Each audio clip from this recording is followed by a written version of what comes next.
close your eyes for a moment. Picture this. You're standing in a world untouched by time. No cities, no machines, just the raw, untamed earth stretching out before you. The air smells of pine and damp soil. In the distance, a wolf howls. You look down at your hands, calloused, gripping a crude stone axe. This isn't a dream. This is vintage story, and somehow, you've woken up here. Welcome to 100 Days Chronicles, where we don't just ask what if. We live it. What if you were plucked from your cozy modern life and dropped into the brutal, beautiful world of vintage story? No guide, no map, just you against the wilderness.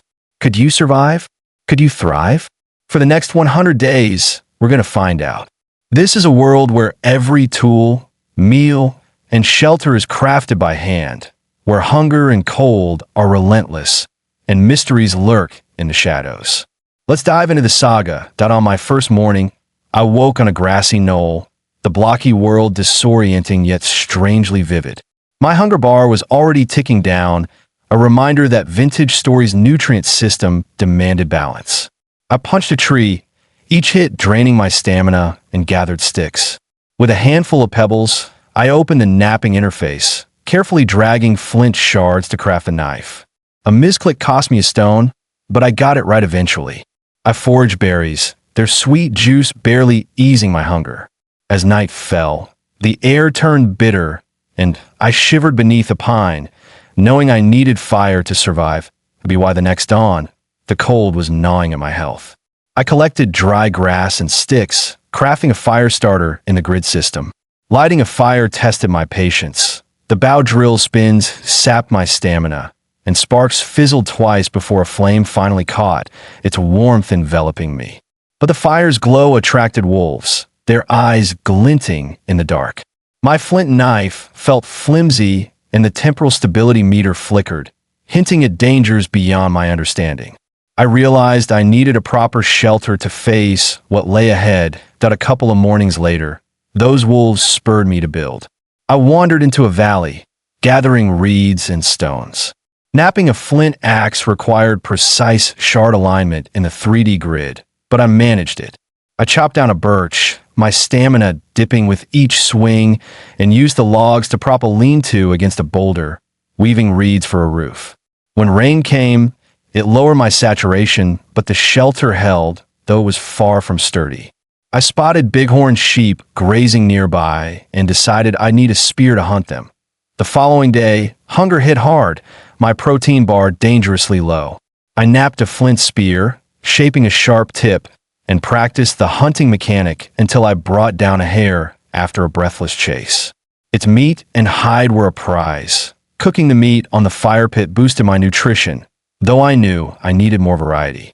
I stashed the hide for leatherworking, planning a pouch, and turned my focus to strengthening my fragile shelter. And on my fifth morning, I added more logs to the lean-to, using the block placement system to make it sturdier. A nearby river caught my eye, its banks lined with cattails whose roots offered vegetable nutrients. The river's clay and flint made it a perfect spot for a camp, so I planned to relocate there. Then I noticed a rock etched with swirling carvings tied to the temporal stability mechanic, stirring my curiosity about the world's deeper mysteries. I vowed to explore them once I was settled. Those carvings stuck with me, but survival came first. A few days later, I moved to the river, hauling materials through the inventory grid. I built a hut with a chiseled stone foundation for durability and molded clay into a bowl, firing it in a pit kiln with careful fuel management. The bowl let me store water, easing my constant thirst. At dusk, I heard faint bells ringing, a sound tied to something called the Resonance Archives. I decided to investigate soon. The next morning, I followed the river, searching for answers. A cave loomed ahead, but growls from drifters, creatures linked to my low stability, forced me to turn back. I crafted a door for my hut using the carpentry system and dug an indoor fire pit, its smoke venting through a roof gap to keep me warm. The cave's dangers meant I needed better tools, so I planned to upgrade my spear. Days passed, and I napped a sharper flint spearhead, boosting its damage. I hunted another hare, scraping its hide for a leather pouch in the leatherworking mechanic, and wove reeds into a basket to keep food from spoiling. The bells grew louder, and the carvings haunted my dreams, their pulses urging me toward the cave. I knew I had to fortify my camp before diving into that mystery point one dawn. A wolf snatched meat from my stores, and my stability meter dipped. I built a palisade, sharpening logs in the construction menu, and planted flax seeds, tilling the soil with a hoe to grow grain for nutrients. The wolf's theft pushed me to craft a bow for defense, as the bells kept calling me to the cave. That a few days later, I carved a bow and fletched arrows with feathers. Archery drained my stamina, and my early shots went wide, but practice sharpened my aim. Flax sprouts poked through the soil, promising linen. The bell's call grew urgent, pointing to the cave, but I needed metal tools to face its threats safely. On what I figured was my 11th day, I found copper nodules, using a prospecting pick to confirm the deposits. Smelting required a clay crucible, which I molded and fired. The process was slow, but I forged a copper pickaxe, its durability far better than flint. My crops were growing, and I baked a turnip stew, balancing my nutrients. The bells seemed to echo from the cave, pulling me closer. With the copper pickaxe, I mined more ore for a copper spear, its damage giving me confidence. But the cave's carvings lowered my stability, so I crafted a temporal gear from flint, steadying my HUD. I processed flax into linen thread, thinking about clothes, and the carvings hinted at the resonance archives, a mystery I was determined to unravel. A storm hit soon after, flooding my crops and lowering my saturation. I dug drainage ditches with a shovel, saving the flax, and found a rusted gear unearthed by the rain, a relic tied to the world's lore. I patched my hut's roof with reeds, and the gear's discovery pointed me toward ruins I'd explore once I was ready. The next day, I wove a linen tunic on the loom, its warmth a relief, and tanned sheep hide for a cloak to fend off the cold. The gear led me to a stone structure carved with symbols, its locked chest needing a lockpick. The bells vibrated, warning of drifters, so I prepared to craft one. Soon after, I forged a copper lockpick and practiced on a makeshift lock. My farm gave me turnips, and I ground grain into bread, maxing out my grain nutrients. I opened a ruins chest, finding a journal that mentioned the lazarette. A drifter lunged at me. My spear held it off, but my stability dropped. I needed armor for the cave. Days later, I crafted leather armor with the sewing mechanic, boosting my defense. I domesticated a piglet, naming it Grunt, and built a pen with the fencing system, which lifted my spirits. The journal linked the archives to the bells, and I built a windmill to grind grain faster, securing my food supply. I was ready to face the cave. On a chilly morning, I ventured into the cave, its shadows dancing in my torchlight. Drifters, spawned by my low stability, attacked from the dark. My copper spear's damage drove them back, and their rusty scraps boosted my stability. Deep inside, I found a glowing carving, a map fragment pointing to the resonance archives. The cave's instability forced me out, but the fragment's runes matched the journal. I needed more torches to go deeper. Back at camp, I crafted torches with resonance sticks, ensuring I could see in the cave. I fletched extra arrows, adjusting feathers for better aim. By firelight, I studied the map fragment, sketching its runes, convinced they held the key to the archives. Grunt munched turnips nearby, a small comfort. I planned to mine more copper for stronger tools. A week later, I was mining copper nodules, using the prospecting pick to find veins. A cave-in nearly trapped me, teaching me to brace tunnels. I smelted the ore into a copper axe, its chopping speed outpacing flint. My flax harvest gave me more linen, and I spun thread.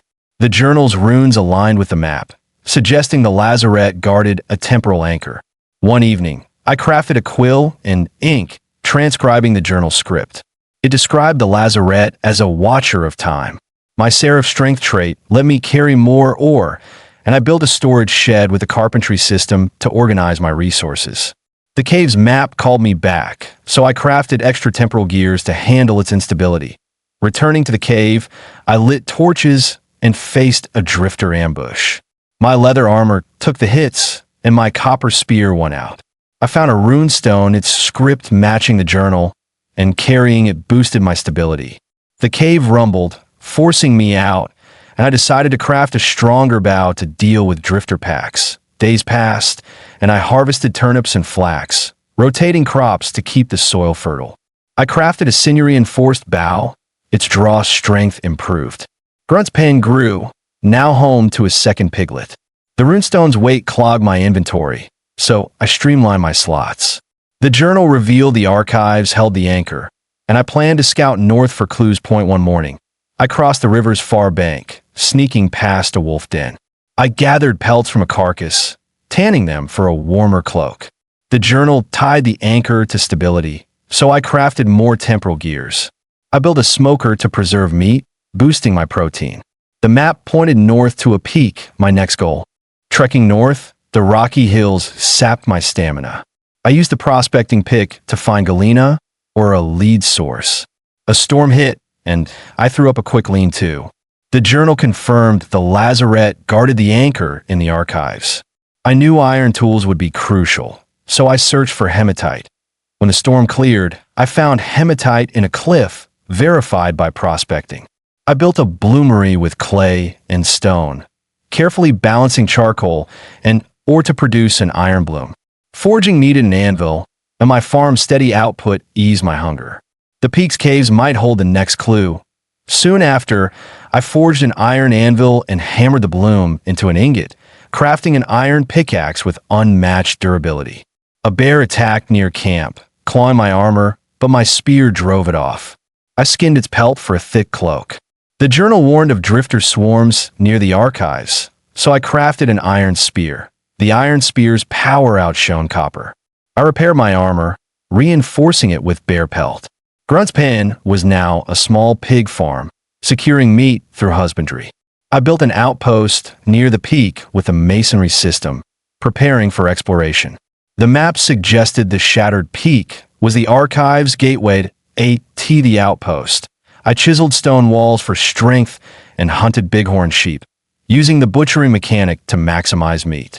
My windmill ground flour, and I baked bread, balancing my grain nutrients. The journal pinpointed the archives beneath the peak, and I planned to scout it with a crossbow. Climbing the shattered peak was grueling, the climbing mechanic draining my stamina. A cave entrance glowed with carvings, the bells deafening. Drifters guarded it, so I retreated, crafting a crossbow with a mechanical crafting system. Its bolts hit hard, and I restocked the outpost before delving in. I hauled food and torches to the outpost with a handcart, testing my iron-tipped crossbow bolts on a wolf to confirm their strength. The journal warned of temporal rifts in the archives that could lower stability. I crafted more temporal gears, ready for the peak's cave. Days later, I slipped into the peak's cave, sneaking past drifters. My torch revealed a key fragment, part of the archive's lock. I smelted cassiterite for tin, alloying it with copper for bronze tools that outlasted iron. A blizzard froze my crops, so I built a greenhouse with a glassworking system, melting sand for panes. I tamed chickens for eggs, boosting dairy nutrients. The journal revealed the lazarette was a construct, not human, and I crafted bronze armor for more cave runs. Over the next week, I returned to the cave, disarming pressure plate traps with the trap mechanic. A second key fragment lay behind a drifter pack. My crossbow cleared them, but a rift spawned anomalies, draining stability. Runestones countered it, and I escaped. My hamlet grew with stone walls, and I crafted a feather bed for better rest, improving my health regeneration. The journal hinted at a third fragment in a sunken ruin. Some days later, I dove into a river ruin, using the swimming mechanic to find a third key fragment. Temporal rifts grew stronger, but my runestones held. I bred sheep for wool, spinning it into warm clothing. My greenhouse produced spelt, and I baked pies, maxing out nutrients. I crafted a bronze sword, its swing speed perfect for drifters. The archives gate was close, but traps called for better tools. Over several days, I crafted a trap detector from gears and iron, making cave navigation safer. The three key fragments unlocked the archives gate, revealing a labyrinth. Drifters swarmed, but my bronze sword cut through. I found carvings depicting the lazarette as a glowing figure. My hamlet gained a watchtower, and I trained pigs to guard it with a taming mechanic. A rift nearly overwhelmed me, but runestones kept my stability intact. Weeks passed. In the archives, I solved rune puzzles with a carving mechanic, aligning symbols to open doors. I crafted a tin lantern for better visibility. My farm ran smoothly with water wheels powering grain grinding. A glowing lazarette shard boosted my stability. Drifters wielded crude weapons, but my bronze armor held strong. I built a library to store journals, decoding more of their script. The archives grew deeper, with shafts requiring the climbing mechanic. I crafted a bronze grappling hook to ease ascents. Puzzles became complex, needing gear alignments in the crafting system. A temporal crystal amplified my runestone's power. My hamlet flourished with irrigated fields, a blacksmithy, and a beehive for honey through the beekeeping mechanic. Drifter bosses guarded deeper chambers, but my crossbow's sulfur-tipped bolts, crafted with alchemy, tore them apart. One tense morning, a massive rift opened, spawning a drifter elite. My bronze sword and temporal gears barely held, but I claimed a second lazarette shard, locking my stability further. I reinforced my hamlet's defenses with mechanical traps triggered by pressure plates. The journal revealed the archive's core held the temporal anchor, the lazarette's charge. I crafted a bronze shield, ready for the final push. Days later, I navigated archive traps, using the detector to bypass spikes. Carving puzzles required sacrificing a runestone to unlock a sealed vault. A purple temporal rift inside spawned anomalies, but my bronze shield blocked their hits. My hamlet's horse, tamed with the riding mechanic, hauled resources, speeding up supply runs. I crafted explosive bolts for my crossbow, and the lazarette's presence pulsed, guiding me toward the core. Over the next few days, the archive's core fell closer, its carvings glowing brighter. I crafted a temporal shield, merging crystals and runestones to nullify rifts. My hamlet's defenses automated with gear-driven gates. I domesticated goats for milk, boosting dairy through husbandry. Drifter swarms grew fierce, but my bronze sword and shield carve a path. The journal's final script warned of a last guardian in a core that a week or so later. I faced the guardian, a massive drifter wielding a temporal blade. My explosive bolts weakened it, and my shield absorbed its strikes.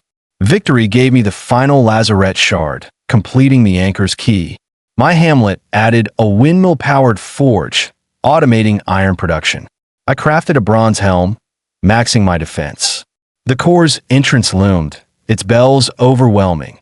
For days afterward, the core's puzzles demanded aligning carvings in a mechanical grid, draining my stamina. I recovered using the resting mechanic, sleeping in a crafted tent. My farm produced pumpkins, baked into pies for maximum nutrients. I trained horses for faster travel, easing exploration. Drifters fell to my skills, and the lazarette's vision grew vivid, urging me forward. Sometime later, I entered a pre-core chamber, its rifts spawning anomalies. My temporal shield held, and I found a crystal hub amplifying my anchor. My hamlet's beehives gave wax, which I crafted into candles for cave light. I made a bronze mace, its crushing damage ideal for armored drifters. The core's gate required a final rune puzzle, solved with journal clues. Days passed, and the gate opened, revealing the core's outer ring. Drifter elites swarmed, but my mace and explosive bolts cleared them. I built a forward camp in the archives with a quick build mechanic, stocking supplies. My hamlet's goats bred, securing food. The lazarette's vision warned of a final test, tied to the anchor. I crafted a temporal beacon, stabilizing the ring. After another sleepless night, the core's inner chamber pulsed with carvings. I solved a gear-driven puzzle, sacrificing my beacon to unlock the heart. My hamlet's defenses repelled a drifter raid, thanks to trained pigs and traps. I crafted a full bronze armor set, maxing my stats. The lazarette appeared in visions, not as a foe but a guide, promising the anchor. Drifters made a last stand, but I overcame them. In the final days, the core's heart was a glowing chamber. I faced temporal anomalies, countered by my shield and crystal. My hamlet thrived with automated farms, forges, and stables. I crafted a ceremonial blade, honoring the journey. The final puzzle aligned all runestones, opening the anchor's vault. The lazarette's presence was overwhelming, guiding me to the end. On what I counted as my 100th day, I reached the anchor, a radiant crystal pulsing with stability. The lazarette materialized, a construct of light, granting the anchor to lock my stability meter. I had mastered vintage stories mechanics: napping, smelting, farming, husbandry, stability, building a legacy from nothing. My hamlet stood as a testament to 100 days of grit and discovery. Standing above my hamlet, with its stone forge, thriving fields, and Grunt and his kin snuffling nearby, I reflected on the journey. From a stranded wanderer to a master of this wild world, I had conquered vintage stories trials, crafting a life against all odds. These 100 days were a saga of survival and secrets. This is 100 Days Chronicles. If this gripped you, smash subscribe and tell me, could you survive this wilderness? New adventures drop every Saturday. Keep crafting.